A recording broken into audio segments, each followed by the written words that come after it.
Telangana assembly సమావేశాలు ప్రారంభమయ్యాయి. ఇప్పుడు లైవ్లో చూద్దాం. పరివారక బస్సులు కొన్ని నడుస్తూ ఉంటాయి, మనం అందరం చూస్తూ ఉంటాం. దానిపైన ఎలాంటి పేర్లు కూడా ఉండవు. యాక్సిడెంట్ జరిగిందా, ఆ బస్సు మీద పేరుందా, లేకుంటే దానికి సంబంధించిన ఫోన్ నెంబర్స్ ఉండాల్సిన అవసరం ఉంది. అవి కూడా లేకపోవడం దురదృష్టకరం. ఇంకా చెప్పాలంటే కొన్ని బడా స్కూల్ నేతలందరూ కూడా, బడా స్కూల్ సంబంధించిన ఓనర్స్ ఈ చిన్న చిన్న ఆటోలలో పోతూ ఉంటే వాటిని మాత్రం ఆర్టీఏ వాళ్ళు పట్టించి వారిని నానా ఇబ్బందులకు గురి చేస్తారు. ఎందుకంటే ఆ బస్సులలోనే ప్రయాణం చేయాలి, ఆ బస్సులలో ఫీజులు కట్టాలి.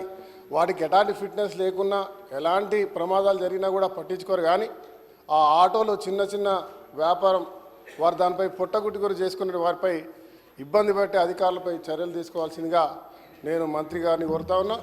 దాంతోపాటు ప్రధానమైన అంశం, ఈరోజు రాష్ట్ర ముఖ్యమంత్రి రేవంత్ రెడ్డి గారు ప్రవేశపెట్టినటువంటి ఈ ప్రభుత్వం ఉచిత బస్సు ప్రయాణంలో మరి ఆర్టీసీ అనేకంగా ఇలా ఎక్కడ చూసినా కూడా ఉన్న సీట్ల కంటే ఎక్కువగా పోతూ ఉన్నాయి. బస్సులన్నీ ఫుల్ అయిపోతూ ఉన్నాయి.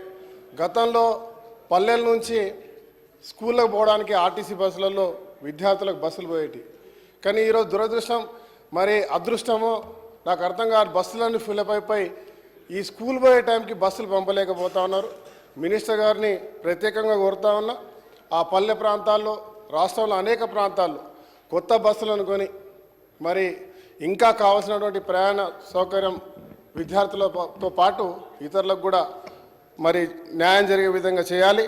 ఆర్టీఏ అధికారులు ఎవరైతే ఉన్నారో, ట్రాన్స్పోర్ట్ అధికారులను వెంటనే కాలం చెల్లినటువంటి బస్సులన్నింటినీ కూడా తక్షణమే మరి అది మార్పు చేసే కార్యక్రమం, ఎలాంటి ప్రమాదాలు జరగకుండా ఈ ప్రైవేట్ స్కూళ్ళు, కార్పొరేట్ స్కూళ్ళు ఏవైతే ఉన్నాయో, అంటే హై అండ్ కార్పొరేట్ స్కూల్ అయితేనేమో అవి బ్రహ్మాండంగా ఉంటాయి, ఎక్కడ రావు.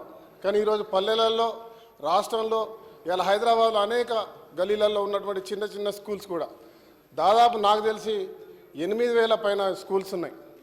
దాని తర్వాత ఇంజనీరింగ్ కాలేజీలు, వీటన్నిటిలో కూడా కాలం చెల్లిన బస్సులు ఉన్నాయన్న విషయం ప్రతిరోజు ఎక్కడో గదల వార్తల్లో చూస్తూ ఉన్నాం. దానిపై సీరియస్ యాక్షన్ తీసుకోవాలని చెప్పి మంత్రి గారిని కోరుతూ మరి సమయం ఇచ్చినందుకు కానీ ధన్యవాదాలు. Thank you. శ్రీ ఆది శ్రీనివాస్ గారు. అధ్యక్ష, అవకాశం నాకు కల్పించినందుకు ధన్యవాదాలు. ఇప్పుడే మా శాసన సభ్యులు ప్రైవేటు పాఠశాల బస్సులు, స్కూల్ వ్యాన్లపైన ఫిట్నెస్ సంబంధించిన అంశంలో వారు చెప్పినటువంటి అంశాన్ని ప్రభుత్వం పరిగణలోకి తీసుకుంటుంది చెప్పిన ఒక భావన వ్యక్తం చేస్తూ, ప్రధానంగా ఈ ప్రభుత్వం అధికారంలో రాగానే మహిళా తల్లులందరికీ ఆర్టీసీ బస్సులో ఉచిత ప్రయాణాన్ని ప్రారంభం చేయడం జరిగింది. వారం రోజుల క్రితం వరకు సుమారు 62 కోట్ల ప్రయాణాలు జరిగి 2,100 రూపాయలకు సంబంధించినటువంటి బడ్జెట్ ప్రభుత్వం ద్వారా ఆర్టీసీకి కూడా చెల్లించిన సందర్భంలో మహిళా తల్లందరూ కూడా ఆర్టీసీ బస్సులో తమ సొంత పర్యటనతో పాటు వివిధ దేవాలయాలు, ఆలయాలకు సంబంధించి ఎక్కువగా ప్రయాణాలు చేస్తున్నారు. కాబట్టి ఇది చాలా హర్షించదగ్గ విషయంగా భావిస్తూ, మరి మహాలక్ష్మి మనం ఏర్పాటు చేసిన తర్వాత ప్రయాణాల సంఖ్య ఎక్కువైతుంది కాబట్టి బస్సుల సంఖ్య సరిపోవడాలని చెప్పని ఆయా ప్రాంతాలకు వెళ్ళినప్పుడు చెప్తా ఉన్నారు.